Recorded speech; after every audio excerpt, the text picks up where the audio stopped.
What's good, YouTube? This is Boxingwave, and we are back, man. I hope everyone had a good weekend, man. Shout out to everyone that hit me up during the week for my birthday, which was Wednesday the 10th. I was on vacation. I actually went to Houston the week before. Spent my first time in Texas, had some fun out there, came back and spent a lot of time with family and friends, man. It was a good break from work, and it was a little good break from the boxing community. As much as I love you guys, it seemed like everybody was still stuck on the the Ryan Garcia thing, you know what I mean? And I did drop a video on that real quick. And some of the post-fight recaps from the previous weekend, which of course Stevenson fought. But yeah, everybody was stuck on that. I was reading the comments, and I actually made a mistake and started watching other people content on the topic, and this is outside of the boxing community, because it really went big like that, and I was just disgusted, man. I'm glad I took a little break. I do have some catching up to do, some of the fighters, but we're gonna start out with Jaron Boots Ennis. Shout out to one of my sisters. I have 5 sisters, but shout out to my sister for picking up tickets for the fight between Jaron Ennis and David Avanesyan out in Philly. This was my first time going to a fight in Philly. Okay, I mean, I go to Philly a lot, but this is my first time actually watching a fight in Philly. And shout out to everyone from Philly and stuff. I had a really, really good time at the event.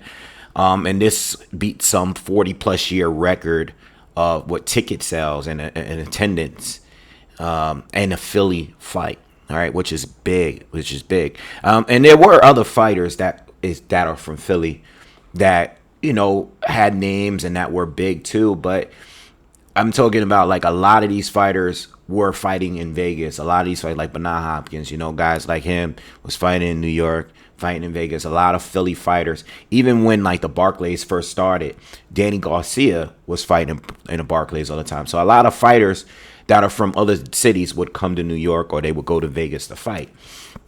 All right, but big shout out to Jaron Boots Ennis. I went to the fight. I did have floor seats, but we were kind of in the more towards the rear of the floor seats, which is great. I got to see a lot of. I saw Raymond Ford. I shout out, chopped it up with him for a second. Wished him good luck. I saw Scooter, Stephen Fulton. Got to talk to him a little bit. I saw Andy Cruz. Some of you guys saw the picture I took with Andy Cruz on Twitter when he made the comment about Keyshawn being his son and all that. He said it before, but it's funny seeing him in person and him saying it the way he said. He loves saying that shit. And I seen some other fighters there. I seen some celebrities there. But I had a good time. And shout out to the Dennis who I ran into. He's a supporter of the channel.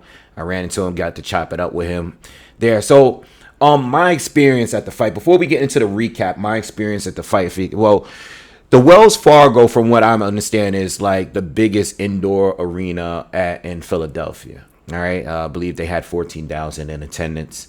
Okay, it was big. It felt big in there, and it felt packed. It felt crowded. We went kind of early. We went maybe a half hour, 40 minutes before the televised fight. So we watched 4 fights. So we didn't go to the the pre-fights. We didn't watch like the pre-fight. I think we got there like, I don't know, maybe about 7:15, 7:30ish or something. So we got there, and right away off the back, this is my experience. I've gone to so many fights. I can tell when a lot of people was just going for the moment, because it was a lot of women there, and they were all out. Like, I felt like I was in a club, And this is no disrespect to, Philly and I. It felt like I was in a club because everybody was wearing their best outfit. You know what I mean? Everybody was fresh. It was a lot of choker chains. All the girls was wearing, crazy see-through thongs and all of that. It was one of those kind of events. It felt like I was in a club. It felt like I was at a hip-hop concert. You know what I mean? It didn't feel like, and it's like that somewhat in New York for the fights. And Vegas and stuff, but it felt like here, it felt like Philly just wanted to go to the event. And even when I went and stepped out of my seat to go to the concession stands and stuff to grab drinks or grab me some popcorn and all that, I felt like the dudes like was just everybody the dudes was just standing just to try to pick up the girls. Like it wasn't even like people would go in other fights, people would go to the concession stands or to the bathroom, you know, in between fights, where here it was just like dudes was just everybody was just chilling until the main event started. You know what I mean? So and there's nothing wrong with that. You can definitely tell it was big.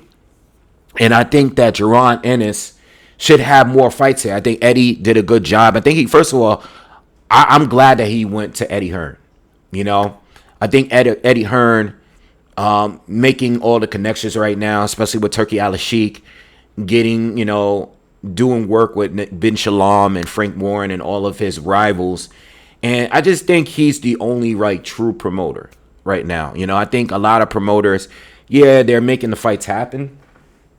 But I think Eddie being able to talk a good game, doing interviews on a daily basis, I think he's good at what he does, you know, and him not just being overseas, but being here in America and putting on this event and being the biggest Philly event in all of these years. I think it shows that what he can really do, you know, and I think it's important for fighters to become popular at home first. We saw it with Terrence Crawford in Omaha, Nebraska.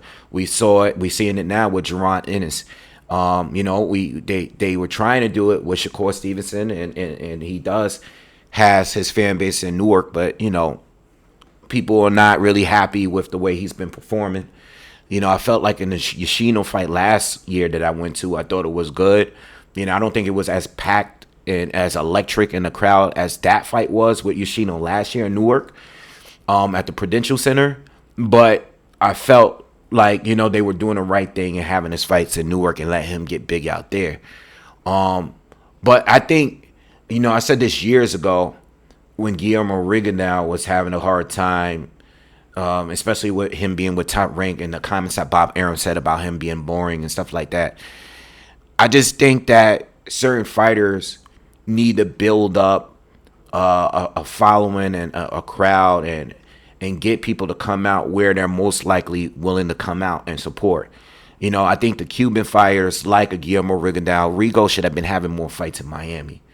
You know, because that's where a lot of the Cuban crowd is at. Same thing with Arislani Lara. Now, he's had fights there, but, you know, I think certain fighters that's being promoted, you know, a lot of the Mexican community guys, if they're going to have one in the States, have it in LA, have it in Texas. You know what I mean? I think that's what they should be doing. You know, because once you see a fighter a certain amount of time and they're selling out the arenas, then once they're big enough, then you start putting them in Vegas or New York or wherever the hell they're from. You know what I mean? But let them get big in their city or where people are more likely to show out, you know? So yeah, I wanted to talk about the event. I thought it was dope. I had a great time. I honestly felt like I had more of a great time just being there than the fights. I didn't, you know, the undercards was like, they're all right. You know, I don't think they kept people engaged, to be honest, while I was there. Like I said, everybody was doing their own thing. But, you know, I think the main event, I think Boots fought the right kind of fight. And we might as well get into it. He stops David Avanesyan and after the fifth round. You know, fifth round, David didn't come out of his corner. He took a lot of punishment in that round, in that fifth round. And, you know, I didn't think he would come out of his corner. You know, from what I heard, he had a broken jaw in that fight. But it was a good fight. I think what Boots did was he wanted to perform and give the crowd a show. You know, and I think he fought the right fight. And I think there's a time for it. And I'll speak more on that when I get to, because I do want to do a follow-up video on Shakur Stevenson and all the stuff that's been going on social media. But in comparison to that, and being that fight was a week before, I think there's a time and a place to want to put on a show, and there's a time and a place where you just want to win. And, you know, I think it really depends on the opponent. I think what Boots wanted to do was perform, and it was a phone booth fight. It didn't really have to be, but it was a phone booth fight. You know, David Avanesyan landed a lot of shots here. And Boots stuck right in the pocket. Boots was winning every round, but David came to fight, and we know he's tough. And I've said for years now, he's been a top 10 welterweight, or a top 10 contender for years now in the division. You know what I mean? And I think he showed up, and it was a good fight. I think Cody Crowley was gonna do. I think David, because Cody Crowley was originally the opponent, right? I think, from what I think of how the fight was gonna go, I think Cody Crowley and David was probably the perfect replacement, because they're not that different stylistically. I thought the fight would have turned out to be similar. Cody Crowley is tough, rugged, durable.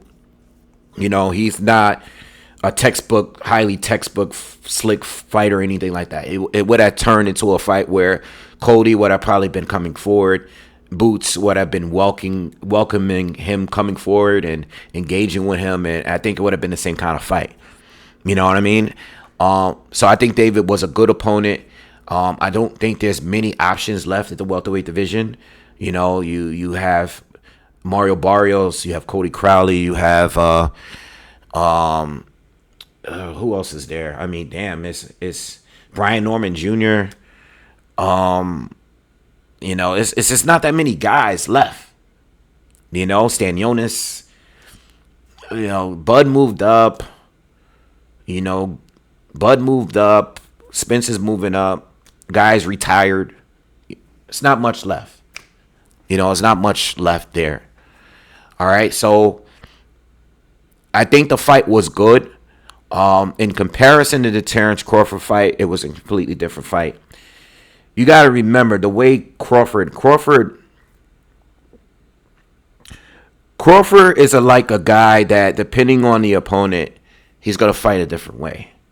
He used to come out starting as a righty early, and then he would eventually switch to southpaw, in a lot of his fights.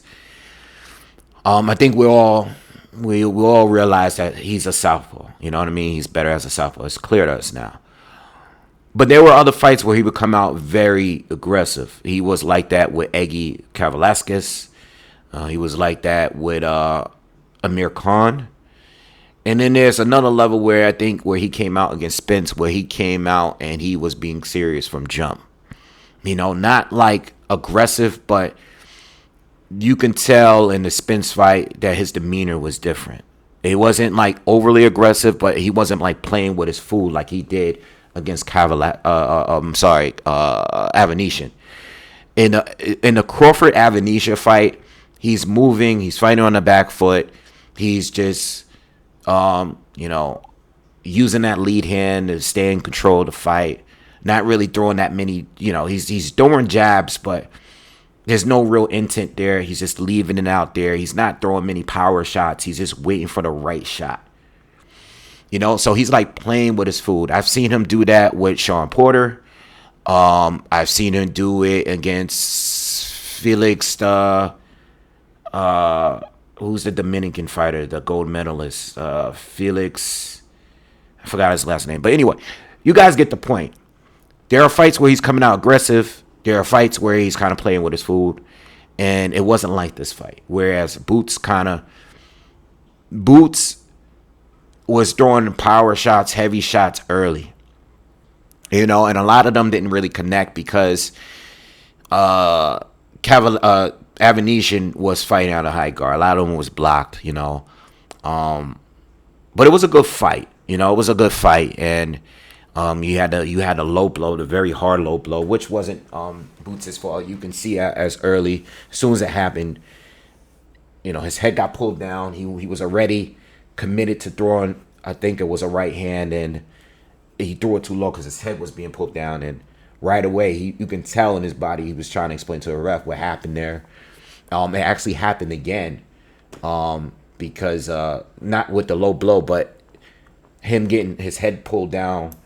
I think the ref jumped in and warned Avanesyan not to do that, and maybe in a second round or something like that. But it still was a dominant performance, but it was a different fight from the Crawford fight. So a lot of people, I'm reading the comments, I'm reading the reviews of the fight. You guys got to remember, a lot of people are saying Boots don't have a chance against Crawford because he got to hit too much in this fight. Look, and this is why you never make boxing fans happy. Because just last week, we had a guy that was being overly defensive and boring. People was going to sleep. All these pictures of Crawford, Ward, and all these, everybody sleeping, people leaving the arena. Y'all was saying last week that this guy doesn't let his hands go enough.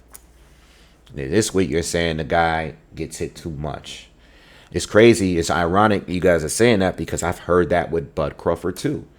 I heard that Crawford gets hit too much. He's not like some defensive, like supreme defensive fighter like a Floyd or, like a Sweet Pea or nothing like that. He's not. He's not. But neither is Boots. And this is what make their fights entertaining. Because they can punch and they're willing to get hit. And that's what makes some of these fighters entertaining. Like a Keyshawn Davis last week that was on the undercard of Shakur Stevenson. That opponent was tough. And Keyshawn was, at points keeping it back against the ropes, getting some shots was going through, between the wrestling. It was like a real fight. And it made it really entertaining. And, it's like the minute a fighter is getting hit too much, like a Tank Davis against Frank Martin. I mean, Tank got hit a whole lot against Frank Martin. But when he fought Ryan Garcia, he's doing everything in his power not to get hit. When he fought Rolly Romero, he was doing everything in his power not to get hit. But he fought Hector Garcia, and he was getting hit with everything. He fought Frank Martin, and he was getting hit with everything. But you guys praise Tank in his fight because he got the stoppage. He got the stoppage, whereas Shakur is doing everything in his power not to get hit. And I was listening to a Terrence Crawford interview that he did recently. I'm sorry, I don't remember the channel. But basically, Terrence Crawford was responding, reacting. He was asked about Shakur Stevenson and all the criticism he's getting. And it's like, they're saying like, he's saying like, yo, the job is to hit and not get hit, and he's getting all this criticism and stuff like that. And, he's making good points. Like, yeah, look at all these fighters that retired, took too many hits and the condition they're in and they didn't make the money. I get that. And, of course, Crawford is going to always defend Shakur Stevenson. But I think there's a time and a place to put on a show. And sometimes putting on a show is a good investment, because it's going to make people want to come out to see you. Because at the end of the day, you got to have some kind of balance where, yeah, you want to be defensive and not get hit much and care about your health and win fights, but you're an entertainer at the same time. And I think Shakur Stevenson, I always compare him to like the older Money Mayweather version of Floyd, where that's the only comparison there. It's obviously he's very technical and defensive, but he fights like an older Floyd. I think that's where the comparison ends, because Floyd did try to destroy everybody that he fought. Same with Terrence Crawford and Shakur. Even when Shakur, his version of being aggressive, it just fails in comparison to the guys that is in his age group, like a Boots Ennis, who I'm speaking on now, and some of the other guys in his class, like Tiafimo and stuff. Even Devin Haney, even though Devin Haney doesn't have the bigger punch, Devin Haney is more willing to let his hands go, So I like what Boots is doing. I think he's doing the right thing. I think when he steps up in there with a guy like a Crawford on that level, I think he needs to fight smarter. All right, but in this fight, when people are saying like, yo, he got hit too much, I'm like, all right, but he's trying to put on a show. He's in Philly. They're breaking records, and you want to put on a show for the people that came out and spend their money to see you. He don't want people to walk out of there like how people walked out of the Shakur Stevenson fight in the previous week. I don't think he's always going to fight that way. I don't think he's that slippery. I don't think he's super defensive, but I think he could be more defensive. I think he could have fought similar to the way Crawford fought in his fight with David Avanesyan, but he didn't want to fight that way. He wanted to bring the fight straight to him. And he stopped him slightly earlier than Crawford. Crawford got the thing. One thing that I noticed between the two, and I still think Crawford is better. And I still think Crawford would win if they were to fight each other. But I will say this. I do think Crawford is actually a bigger puncher still. Crawford don't need to waste that many punches to get the job done. You know, Crawford is, like I said, he likes to play with his food. And when the whole glove situation happened with the David Avanesyan, because a lot of people are comparing, but they're forgetting that part of the fight, which was a big part of the fight. When the glove began to fall apart, and they almost was in a situation where they had time to fight out for a little bit, and it could have been a situation where the gloves needed to be changed, because the glove would probably needed to be changed after that round, and that would have held everything up completely. Crawford decided, like, all right, I'm just gonna knock him out right now. It's like similar to the Sean Porter situation, where his corner told him he's down, and then he went in the next round and knocked out Sean Porter. Crawford is at a point where he can turn it to a gear that's so high that we rarely see it. You know what I mean? And we rarely see that point, but when we see it, he just gets it done. It's quick. It's over. You know, Jaron is very, very good. He's a good. I'm a huge supporter of him, and I think he has potential to be a pound for pound fighter at some point. But I just think what Crawford does is just on a different level. You know, I think he's at the highest level, you know. And I think even though the performances, yes, he stopped David a little bit quicker, it's like Crawford got the job done when he felt like it. And he did it without having to throw so much. You know, all he was throwing is little jabs and just keeping range until he really wanted to land a big shot. But Crawford gets hit too. And that's what make the fight interesting. And I don't think the fight's gonna happen soon. I've seen an interview of Jaron. I've seen interviews of Jaron where he's like talking to Crawford, like, yo, I want you. But then I see interviews where he's like, you know, I'm gonna prioritize 147. You know, and he wants to get the belt, and he wants to be, and I think that's the right route to go, because 154 is a mess right now. You got a whole bunch of the top talent, and a lot of them haven't fought each other yet. You know, and I think that, you know, it's the same with Inoue, you know, and going to 126. You let some of these guys at the top, the higher division, fight first. Like, let's get some unifications at the division first before guy like Ennis moves up, because you're going to be in the same position as everybody else. Everybody's going to be in line. You know, now, obviously, if you get a phone call to fight Crawford, I think you should take it. But Crawford seems to be chasing Undisputed at 154 or Canelo. So I think both fighters right now should prioritize their division. And Boots is the division at 147 is wide open. I know he has a relationship with Brian Norman Jr., but I heard he said he's willing to fight him too. You know, so go for it. Brian Norman Jr., Imantas Stanionis, Mario Barrios, you know, Cody Crowley, whoever's there. You know, I don't know if Pacquiao, you know, talks about Pacquiao fighting Barrios. I don't know if that's going to happen, or anyone that moves up from 140, but prioritize 147. It's your division right now. I do think he's the best talent at 147. Everybody else moved up, including Virgil Ortiz. I forgot to mention him. So prioritize the division, you know, and if you can still make weight there, you know, because he's big there. If you can still continue to make weight at 147, stay there and do your thing and take over the division. All right. So listen, I had a great time at the event. Please subscribe to the channel. Shout out to everyone that hit me up, wishing me happy birthday and all that. Appreciate you guys. And I'll see you guys on the next one. Y'all have a good one. Peace.